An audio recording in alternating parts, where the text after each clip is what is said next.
This is a book review of Roman Lives by Plutarch. So, this book was pretty interesting, just like the other one, like the Greek Lives one.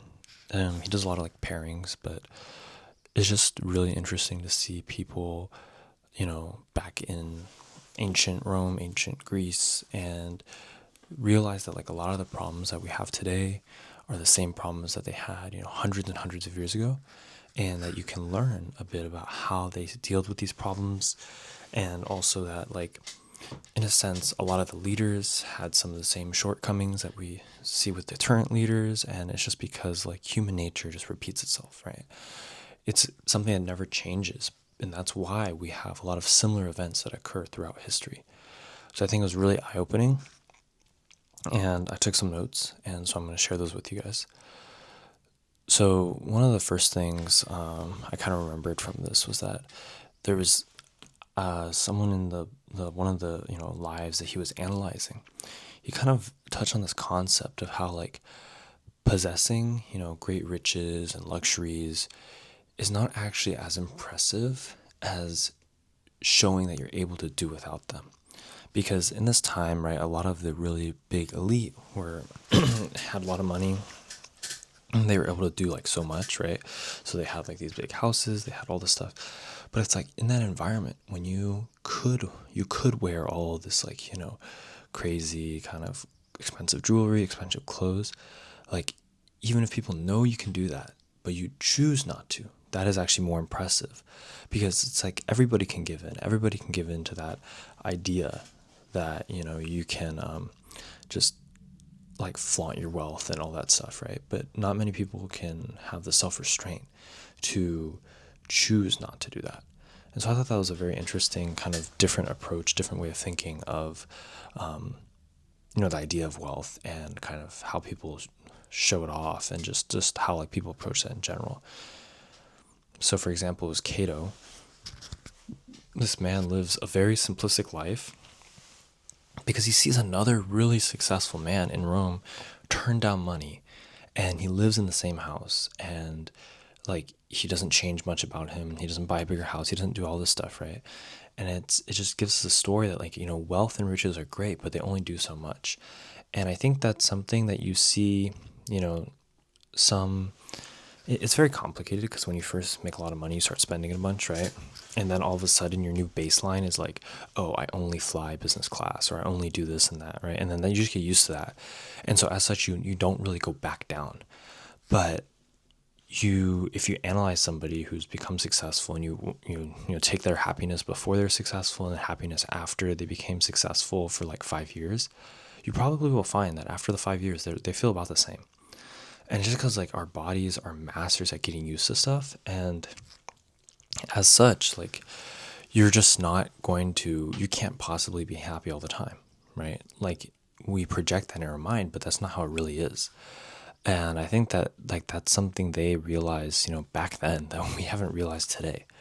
That like, yes, I'm not saying it's not important, but I'm saying that it's not the end all be all solution to everything, because you will still have certain problems that in your life, and it will not always be infinitely better in every single aspect, because you have to be realistic, right? Like people with a lot of money still have problems. Of course, those problems, you may think are better than your current issues, which is fine. But it's just when you get there and you stop having your current issues, you will have other problems, and they may be smaller, but because you don't have any other problems to deal with, you will think those are bigger problems. And then so your brain just adjusts, and now you're in like the same state as before. So I think the only time you may be happy is when you first become right successful, or you first have that, because then you enjoy it, you kind of relish it. But then after a while, it just starts to go away and become numb and just become normal again.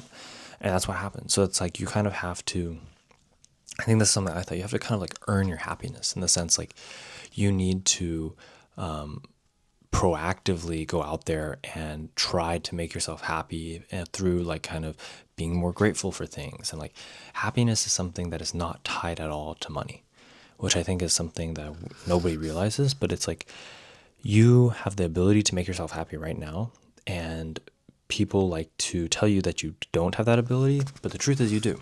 And we just forget that a lot. And I'm not saying that like you shouldn't work hard and all that stuff, but I'm just saying just realize like, yeah, it's fine to want to become successful and rich and all these things, right? But just it's not guaranteed to make you happy. Just understand that from day one. And then you can go and become rich and stuff, but just understand that. I think a lot of people have this really big misconception, because then you have other people who say, oh, you don't need money. Well, that's like not true, right? But then you also have other people who say, oh, money will fix everything. And that's also not true. So it's like somewhere in the middle, right? It's great, but it's also not everything. And then this was kind of an interesting thing about budgeting that kind of came up through a story. It was saying you cannot call something cheap which you do not need in the first place. Instead, you should think of it as expensive because you don't need it. And I thought this was a perfect representation of like, American capitalism consumer kind of ideals, because so many times we buy stuff because it's cheap, it's on sale, but it's like, do you actually need it? No. Well, then it's not cheap, it's expensive because you shouldn't even be buying in the first place.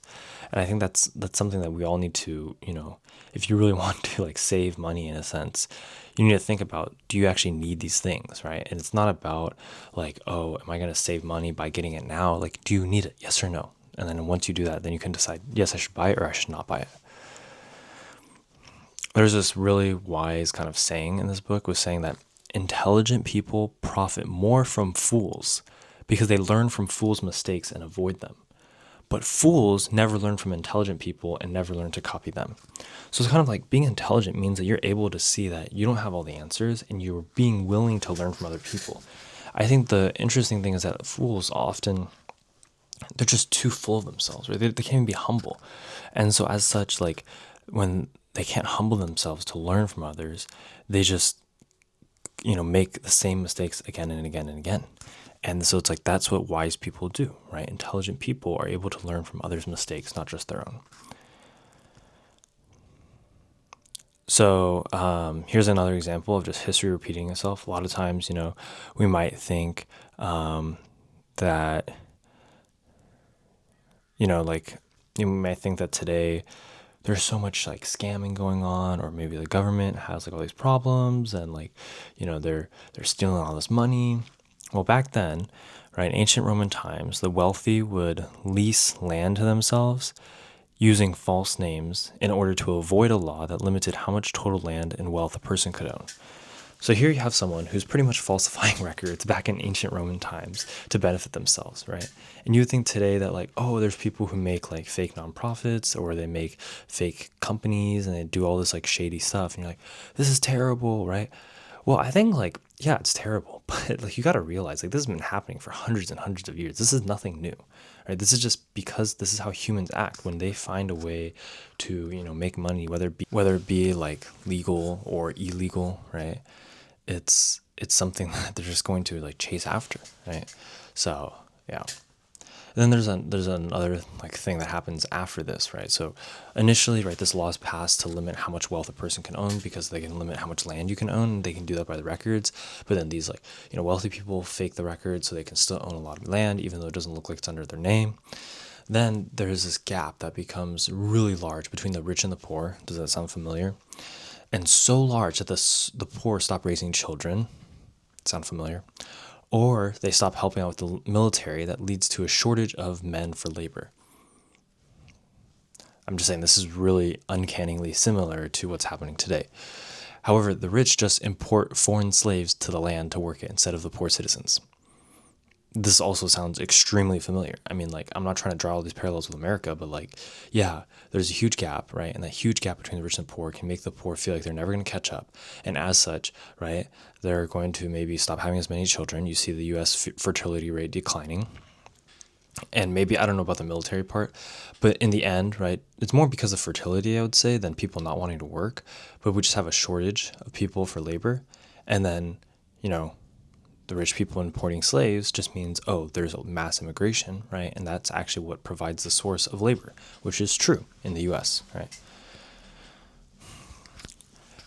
And then we have this guy named Tiberius, right? So he makes a speech while he's trying to fix a situation with a large gap between the poor and the rich by saying that the poor fight wars to protect the rich and stand nothing to gain from their sacrifices and the danger they put their life in. And that's very true, Do you see the rich people going off and fighting wars? No, you don't.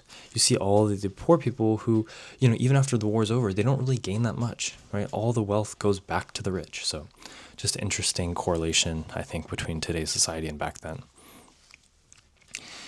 And then the rich will actually corner this guy's friend. So Tiberius was this guy who was like advocating for like, we need to limit how much land the rich have and all this stuff.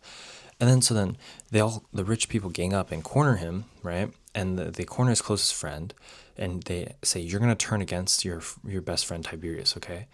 And he's like, okay, but like only after much like cornering, right?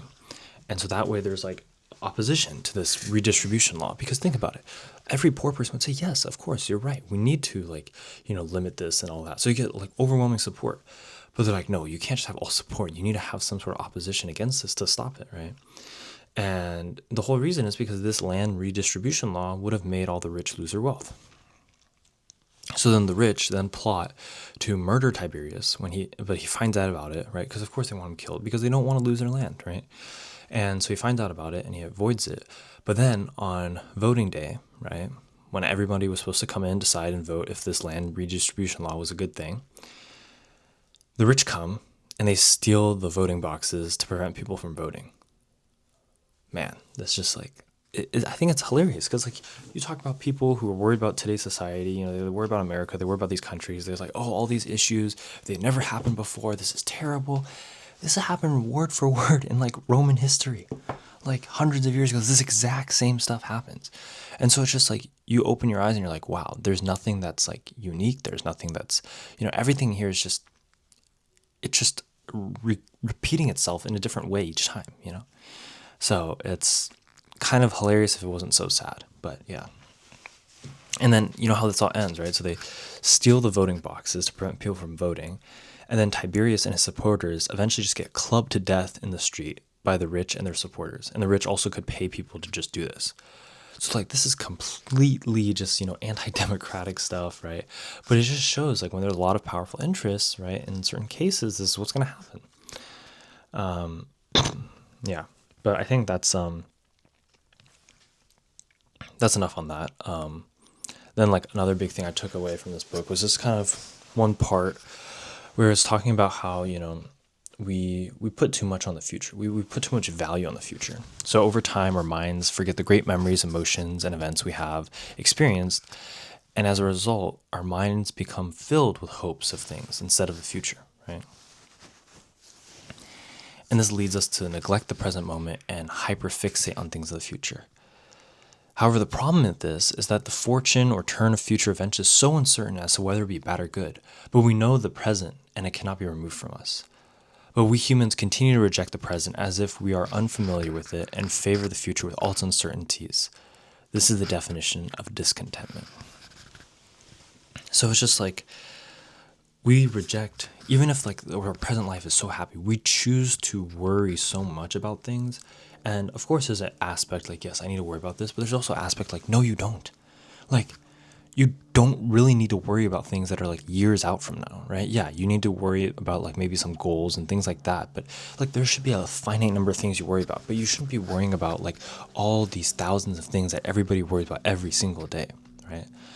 So yeah, I think it's just, it's such a timeless kind of statement of like, we always choose to not be happy in the present and not enjoy it.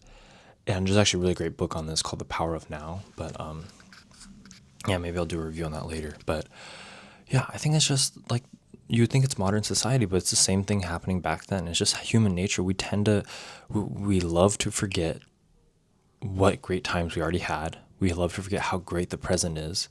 Because I guarantee if you're watching this, yeah, there's like probably problems in your life, but you're not being attacked by somebody. You don't have your life in danger, probably, right? So like, what are you worrying about, right? Or like, what are you so intensely stressing about? Like, I get it. You want to become successful. You want to, make a lot of money, all this stuff. But like, I don't think that should constantly stress you to the point of having lots of problems every single day and being extremely unhappy all the time. Because then it's just like, I told you, when you get to that point, when you actually do have the money, you won't be that much happier. You'll be that much happier for like a week. And then you just come back to having problems again. Like, this is something nobody sees. And yeah, I mean, the same thing happened to me. Like throughout high school, you're like stressing. Oh, I'm gonna get into Stanford. I got to get into Stanford. And you get in, and you're happy for like a month, and then you just go back to working again. Like that's just how it is. Yeah, and I just have two last anecdotes from Pompey and Antony. So Pompey was this known as Pompey the Great, just really important kind of Roman commander and leader. So he had this problem where there's like these pirates, right, around. They just keep attacking like his country and stuff, and he's like, I'm tired of this. So he decides to capture them all. But then he's like, what do I do with them? He doesn't want to kill them all. So he decides to re-civilize them. So he defeats them and he puts them in a town and makes them work the land. So he pretty much makes them farmers, right? And why does he do this? He said he believes that men become vicious by their environment and can be tamed by a change in environment. And this is so true. Like if you surround yourself with like murderers, you'll become the next murderer.